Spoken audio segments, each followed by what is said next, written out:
que acontece? Ele está em contato com a substância cinzenta do cérebro, olha só. Tá vendo o pontinho vermelho aqui, ó? Vou riscar. E ele tem a cauda dural, que é esse rabicho branco, que é o contraste captando, mostrando que existe uma relação entre ele e a meninge, ok? Então isso é característica de uma lesão extracerebral. A lesão intracerebral, ela está em contato com a substância branca também, tá? Então aqui você tem contato com a substância branca, ó.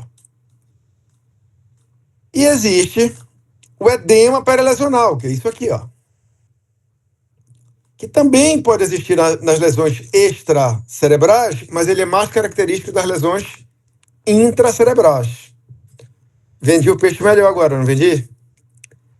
Então pronto. Resolvido o problema técnico, vamos em frente. Então aí vem o primeiro desafio. Essa é uma lesão intracerebral ou é uma lesão extracerebral? Resposta: é uma lesão intracerebral. Por quê? Porque ela está em contato com a substância branca. Olha aqui. Isso aqui é um T2, a substância branca é mais escura. Observe que a lesão está em contato com a substância branca do cérebro. Então, isso aí é uma lesão intraencefálica. Mesmo raciocínio vale para lesões medulares. Só que um pouquinho diferente, porque a anatomia é distinta.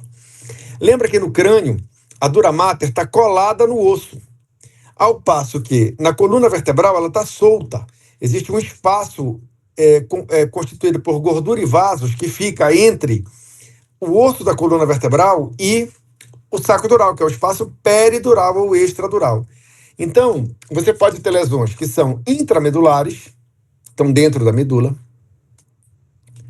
Aí você vai ter a expansão da medula e a compressão do LCR dentro do saco dural. Você pode ter lesões que estão dentro do saco dural, mas fora da medula, que são as lesões intradurais. E você pode ter lesões extradurais, que são aquelas que estão fora do saco dural e fora da medula, obviamente. Então, qual é a diferença entre elas? Na lesão intramedular, você tem uma expansão da medula com contração do LCR ao redor. Na lesão intradural, você tem uma compressão da medula com um alargamento do saco dural. Já na lesão extradural, você tem uma compressão da medula e do saco dural. Então, essas são as três possibilidades que tem na medula em relação à coluna vertebral, o saco dural e as raízes nervosas. Bora ver imagens porque facilita o entendimento. Então, esta aqui é uma lesão intramedular. Vamos entender por quê. Está aqui o tumor intramedular. No caso, é um astrocitoma da medula. Certo? O que ele fez? Ele expandiu a medula. Olha, esse aqui é o calibre, melhor, o calibre, a espessura da medula normal. Tá? Chegou no ponto da lesão, ela expandiu. Beleza, uma lesão intramedular. E o que acontece com o LCR? O LCR é isso branco aqui, ó. Isso aqui é uma imagem empoderada em T2. Está estreitado. Aonde a medula cresceu, o LCR afinou. Claro, a medula expandida vai ocupar o espaço. Agora, olha essa imagem do lado, na coluna dorsal. Aqui está a medula, isso é um T1. Tá? Aqui é a medula, aqui é a lesão. Essa lesão é uma lesão intradural. Por que eu sei? Porque ela está comprimindo a medula, mas o espaço de LCR, o espaço licórico, ele está largo, exatamente abaixo da lesão.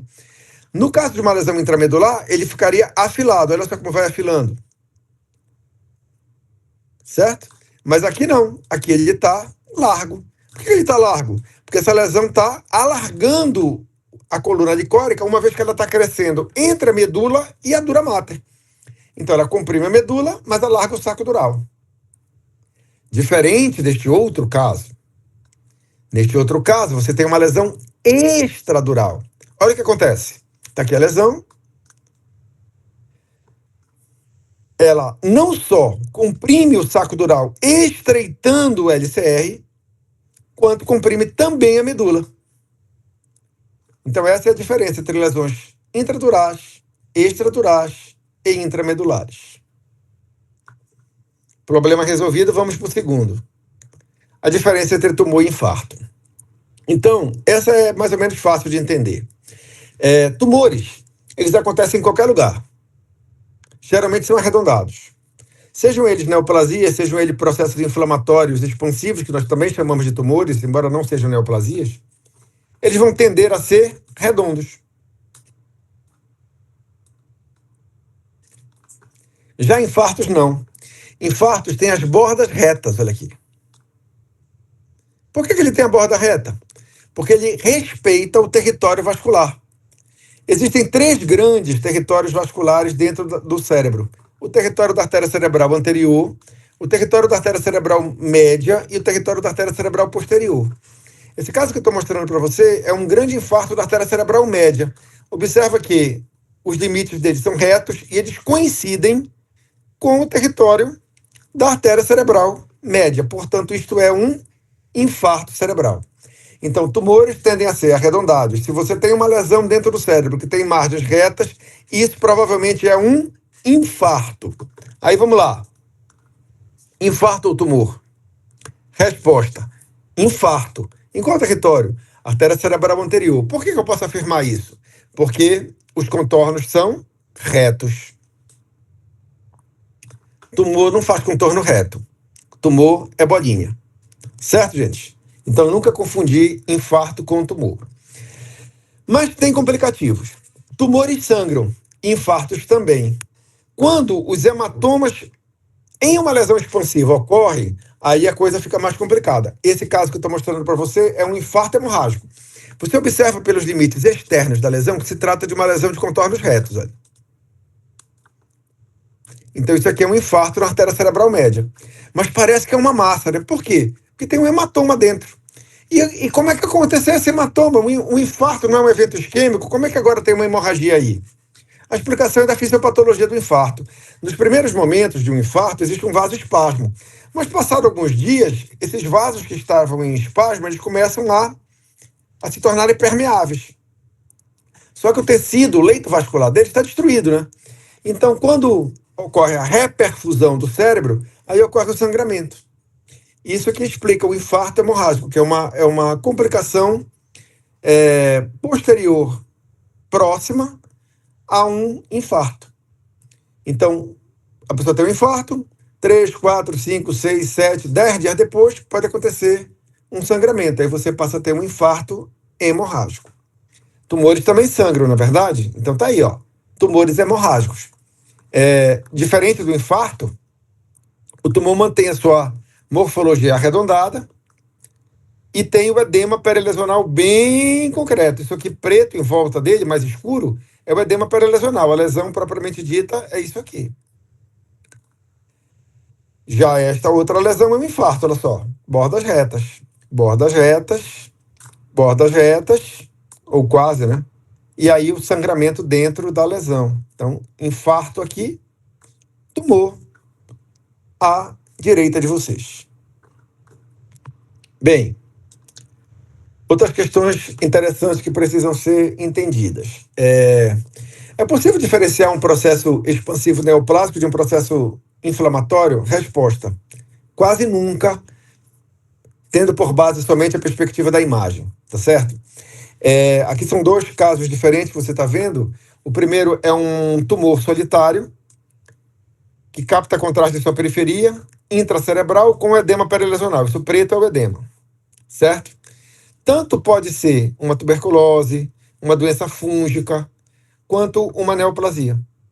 Olha esse outro caso aqui. Várias lesões nodulares, com edema em volta, edema discreto, e esse halo branco na periferia, de captação de contraste. O que isso aí pode ser? Pode ser qualquer coisa. Pode ser neurotoxoplasmose, neurocriptococose, tuberculose ou metástases. Então, realmente, o diagnóstico diferencial entre processos expansivos de natureza neoplásica e inflamatório, tendo por base somente a perspectiva do diagnóstico por imagem, é difícil, tá? Mesmo quando você tem uma lesão sólida, completamente sólida como esta, não é seguro você afirmar que isso seja um tumor. Porque existem cerebrites e cerebelites, que são processos inflamatórios que podem não ter necrose. Da mesma maneira, o fato de ter necrose, aqui esse nódulo, ó, temos um tumor redondo com edema perilesional, capta contraste na periferia, isso escuro no centro é necrose. É líquido necrosado. É líquido decorrente de necrose. O fato de ter necrose também não diz que não é um tumor, porque tem tumores que podem necrosar. Então, embora a necrose seja comum em processos infecciosos, neoplasias também podem. Existe um critério diagnóstico diferencial que diz o seguinte: processos infecciosos geralmente têm necroses maciças e a periferia da lesão é bem delgada. Quando você tiver um processo expansivo necrótico no cérebro, que tenha área central fluida, mas tiver uma borda grossa, isso pode ser uma neoplasia. Isso fala a favor de ser uma neoplasia. Mas isso é apenas uma suposição.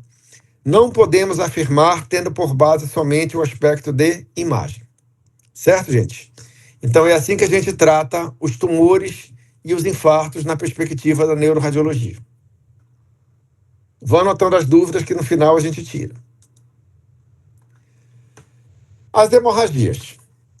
Tal qual as lesões expansivas, que podem ser intracerebrais ou extracerebrais, as hemorragias da mesma forma. Então, existem 4 sítios possíveis de hemorragias dentro da cabeça. Ou você tem uma hemorragia intraparenquimatosa, dentro do encéfalo, ou você tem uma hemorragia entre a pia mater e a aracnoide, que é a hemorragia subaracnoideia, que é esse sangramento que inunda os sulcos cerebrais, ou você tem uma hemorragia entre a aracnoide e a dura mater, que é o hematoma subdural, ou você tem uma hemorragia entre a dura mater e o osso, num espaço anormal chamado de hematoma extradural ou epidural. Qual a diferença entre eles? Então, bora lá. A primeira diferença que a gente tem que tecer é entre o hematoma subdural e o hematoma epidural. O hematoma epidural, ele tem a forma de um limão. Parece um limão. Já o hematoma subdural parece uma banana.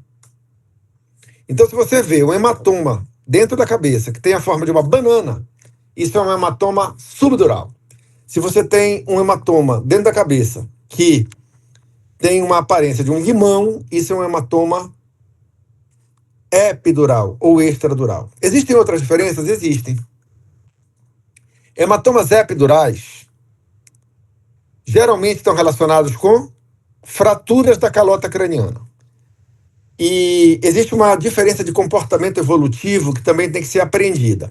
Os hematomas epidurais, eles são formados às custas de sangramento de sangue arterial. Então, eles crescem muito rápido e matam logo. Então, eles, se não forem tratados, não vão conseguir cronificar, certo? Porque a história natural do hematoma epidural é uma história curta. Já o hematoma subdural, como ele é um hematoma que cresce às custas de sangue venoso, ele tem uma instalação mais lenta, que dá tempo do cérebro se acomodar, por conta de que o cérebro tem características como a complacência e a elastância, que permite com que ele seja comprimido. Se ele for comprimido lentamente, ele vai se adaptando. Então, é possível que você tenha hematomas subdurais que não sejam agudos. Se você já notou, o hematoma agudo, ele é bem hiperdenso, ele é branco, tanto quando é epidural quanto é subdural, por causa da hemoglobina, certo? Mas quando a hemoglobina, com o passar das semanas, vai se degradando, o hematoma subdural vai mudando de cor. E aí ele vai se aproximando de um tom de cinza semelhante ao da substância cinzenta cerebral na tomografia. E aí, quando isso acontece, você chama de hematoma subdural subagudo. Está aqui uma banana com uma cor de cinza médio. Então, essa banana cor de cinza médio é o hematoma subdural subagudo. Mas passam-se meses e aí a hemoglobina é totalmente degradada. E aí você fica com um hematoma preto, que é o hematoma subdural crônico. Então, banana preta é hematoma subdural crônico. Quando que os hematomas subdurais passam a ser relevantes? Eles passam a ser relevantes do ponto de vista clínico à medida que eles vão provocando desvio das estruturas medianas. Então, quando eles crescem e promovem o desvio das estruturas medianas, olha só como o sistema ventricular está todo voltado para o lado oposto do hematoma, certo? Então, aí ele começa a ficar complicado. Quando você tem, por exemplo, hematomas que não desviam a linha mediana, ou como você tem nesse caso, hematomas subdurais crônicos bilaterais, que equilibram o encéfalo, é capaz disso aqui não ser cirúrgico e ser somente um acompanhamento clínico.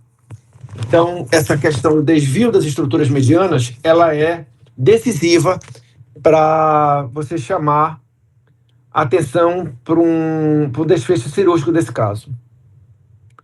É o que a gente chama de hérnia subfalcina, né? Que é quando você joga o cérebro por debaixo da foice do cérebro de um hemisfério para o outro. Então, de um lado para o outro. Então, isso aí é uma coisa que pode acontecer nos hematomas subdurais. E enquanto isso não acontece, a gente vai levando o barco. Se o paciente estiver clinicamente bem, é lógico, né? Tudo é uma questão de avaliar caso a caso.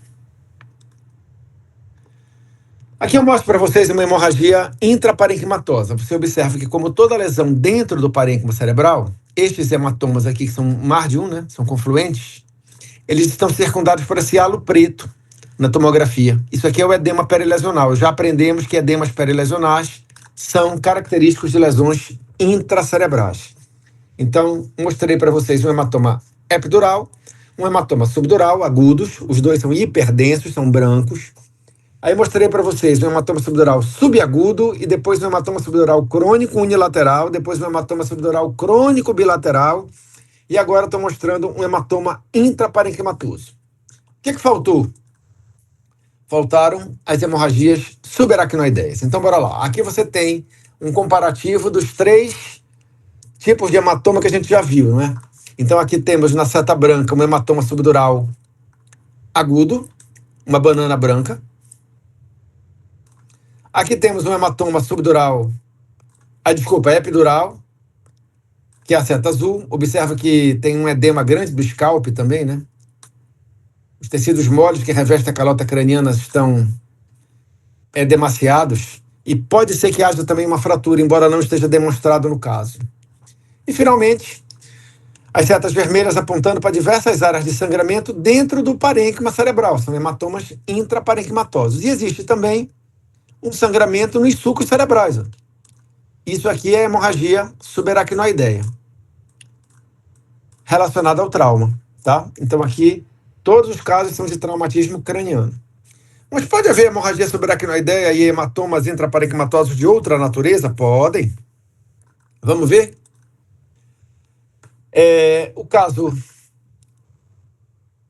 à esquerda é um hematoma intraparenquimatoso, na verdade 2, né? Tem um hematoma maior aqui, um outro pequenino aqui, na região dos núcleos da base. Esse é o sangramento comum relacionado com hipertensão arterial. Então, a pessoa tem um pico hipertensivo e aí faz um sangramento no território das artérias ou das tálamo estriadas, que seria um sangramento no tálamo, ou das lentículas estriadas, que é o caso aí, mostrando um sangramento na região do núcleo lentiforme. Então, esse aí é o padrão comum do AVC relacionado a um pico hipertensivo. Já à direita, você tem a hemorragia subaracnoideia pela ruptura de um aneurisma.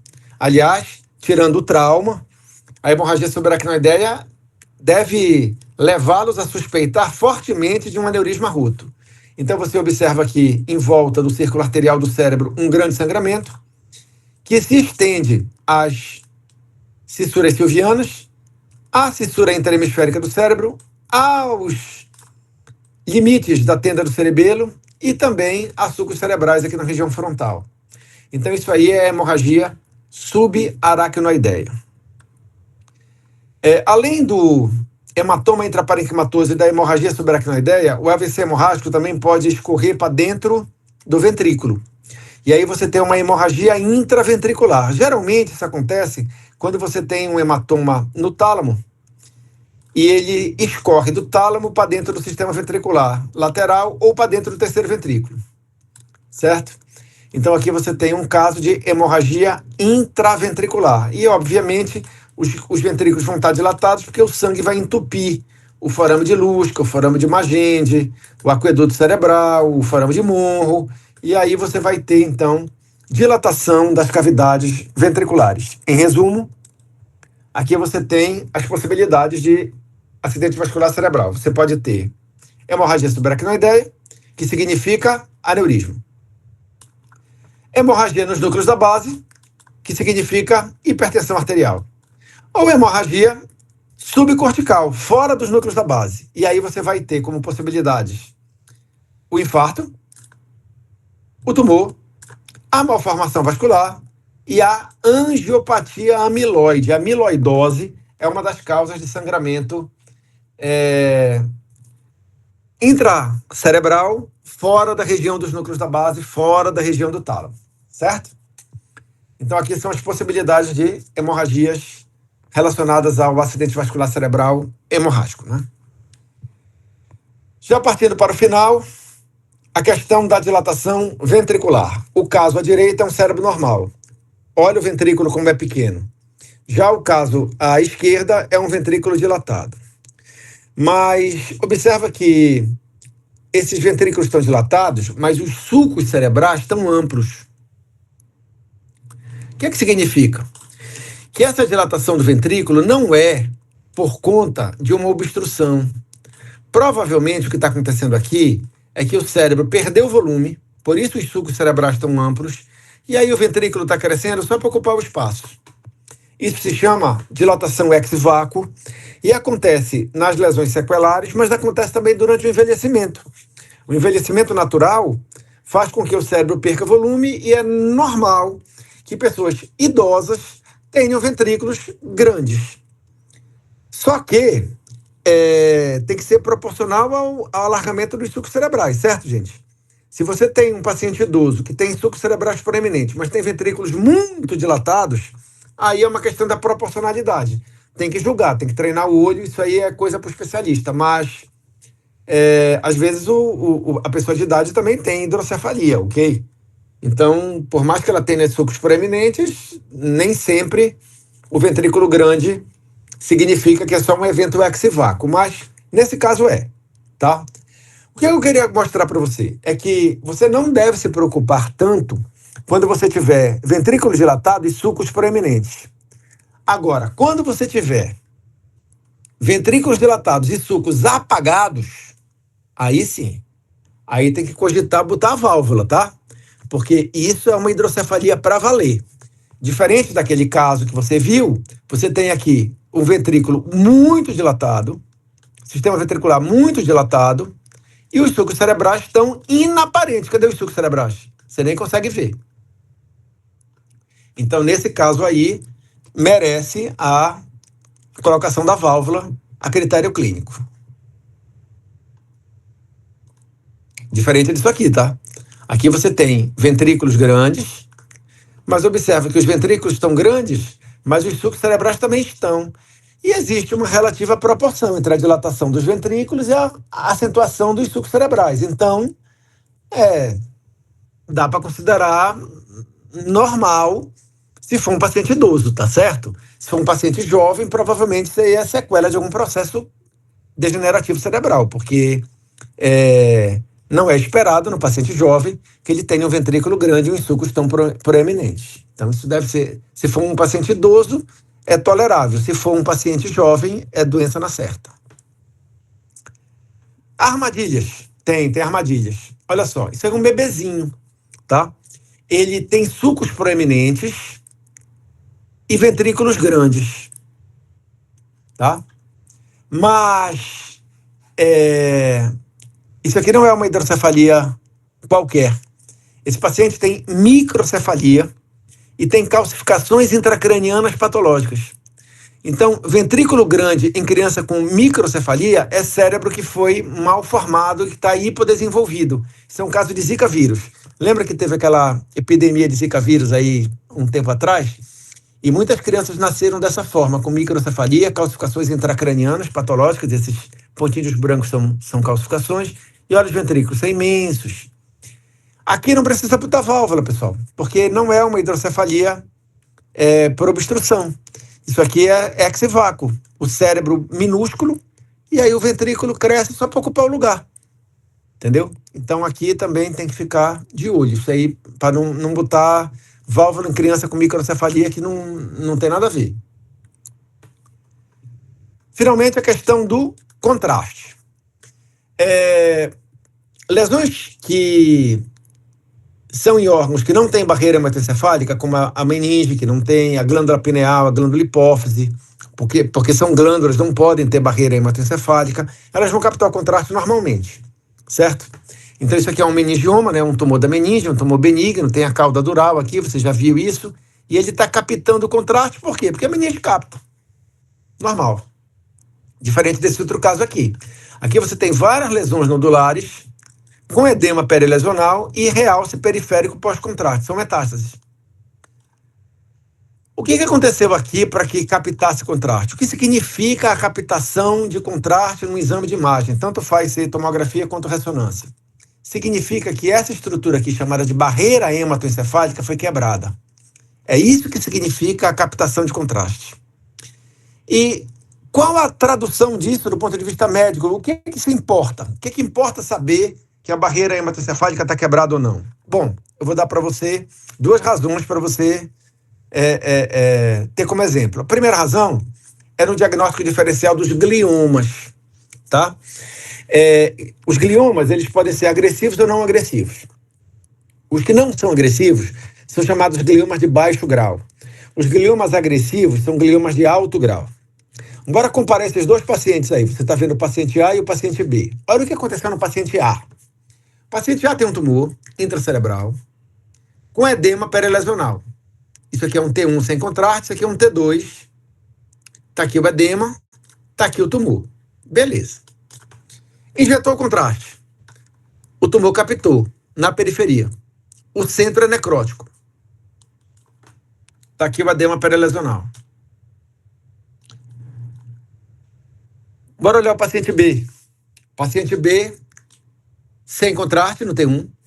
Está aqui no T2. Injetou o contraste. Nada aconteceu.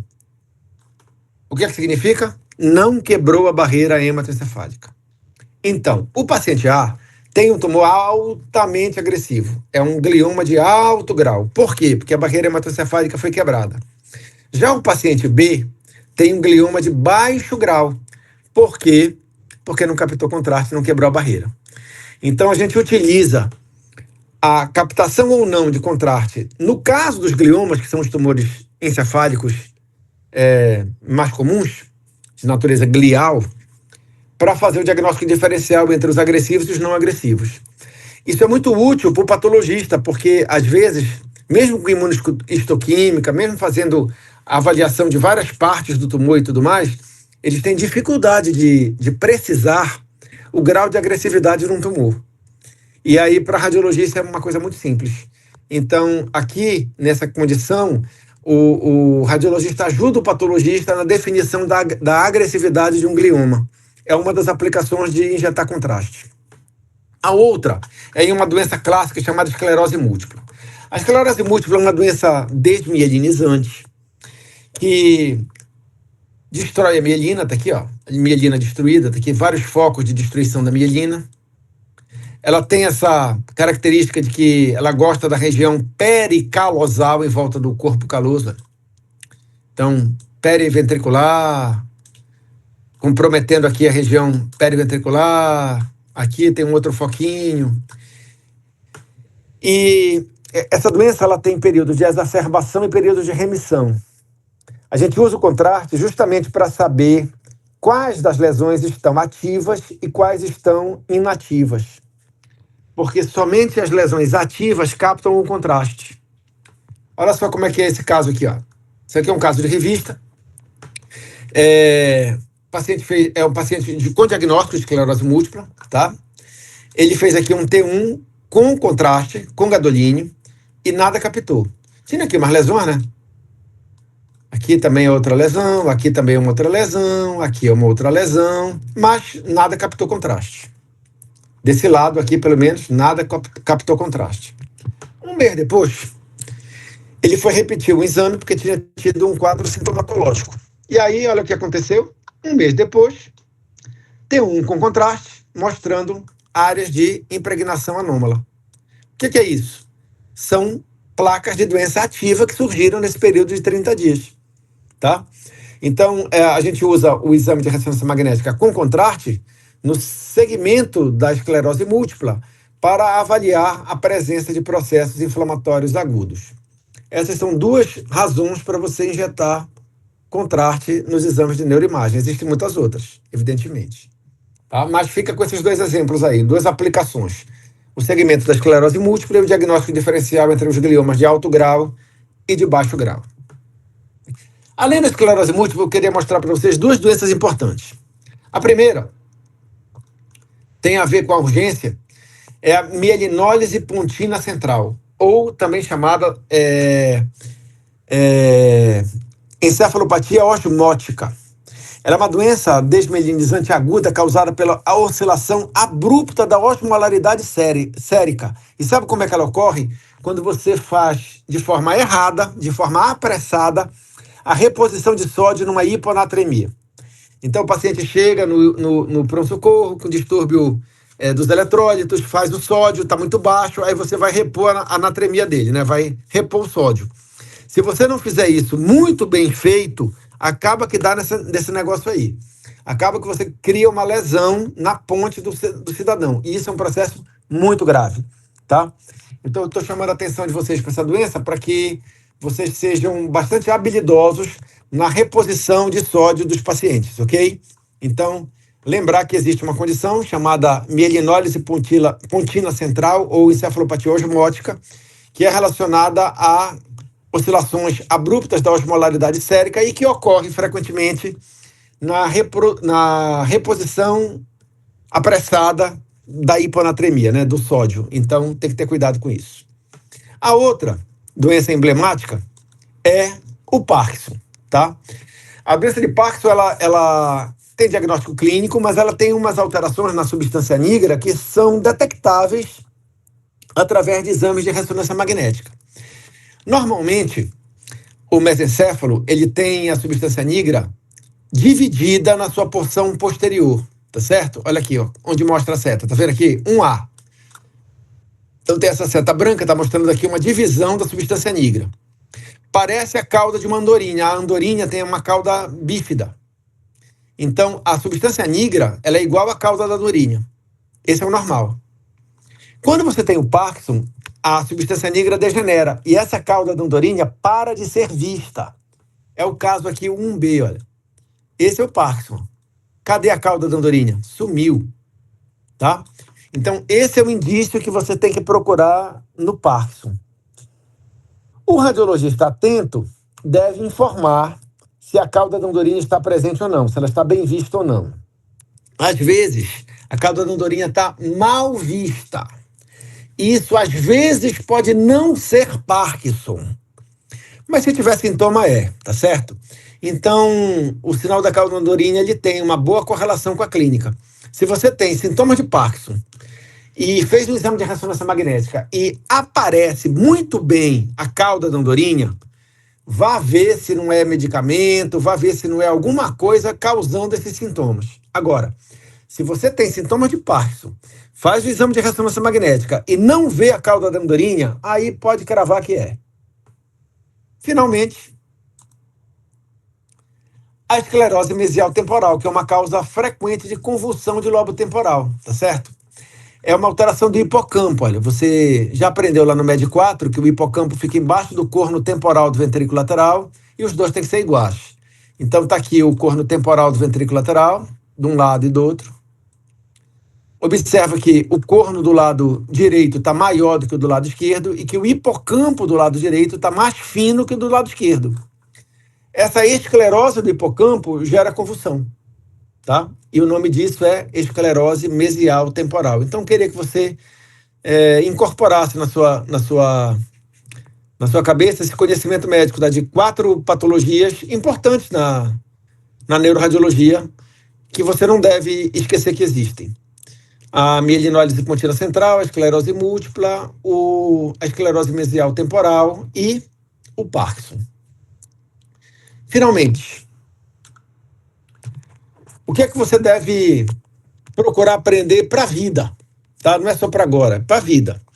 Sempre procurar usar a neuroradiologia não só como instrumento de diagnóstico médico, mas como ferramenta para aprender anatomia normal e patologia, porque ela é uma boa maneira de você acessar determinadas estruturas que, na tua vida pós-acadêmica, você não vai ver com tanta facilidade ao vivo, a não ser que você seja neurocirurgião. Então, é bom aprender neuroimagem porque é como você vai ver o cérebro quando você for doutor já formado. Tá certo, gente? A partir de agora, então, ficamos abertos às perguntas e aí a gente vai revendo qualquer slide que precise e agora a bola está com vocês. Peço perdão pelas dificuldades técnicas do princípio, mas eu acho que conseguimos concluir a missão. Agora é com vocês.